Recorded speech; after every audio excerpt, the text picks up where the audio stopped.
আল্লাহ তাআলাকে আমরা কেমন ভাবে পাবো? আল্লাহকে পাওয়ার অব্যর্থ কৌশল কি? কোন কৌশল অ্যাপ্লাই করলে, কোন ওয়েগুলো অ্যাপ্লাই করলে, কোন কোন মাধ্যমে আমরা আল্লাহর নিকটবর্তী হতে পারি? How can we get closer to Allah সুবহানাহু ওয়া তাআলা? প্রত্যেকটা মানুষের, প্রত্যেকটা বান্দার, প্রত্যেকটা মুসলমানের রবের একজন প্রিয় বান্দা, খাঁটি বান্দা, মুমিন বান্দা, সবচেয়ে কাছের বান্দা হওয়ার দরকার।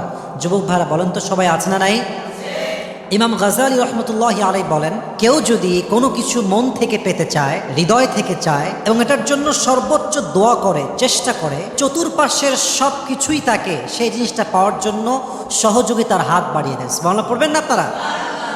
যদি আপনার স্বপ্ন আল্লাহ তাআলাকে পাওয়া হয়, আল্লাহর ভালোবাসা পাওয়া যদি আপনার জীবনের মূল লক্ষ্য হয়, আপনার চতুর্পাশে প্রত্যেকটি জায়গায়, প্রত্যেকটি অংশে, প্রত্যেকটি ক্ষেত্রে আপনি এমন কিছু মাধ্যম খুঁজে পাবেন, আল্লাহ এমন কিছু রাস্তা খুলে দিবে যে রাস্তা আপনাকে আল্লাহর রাস্তায়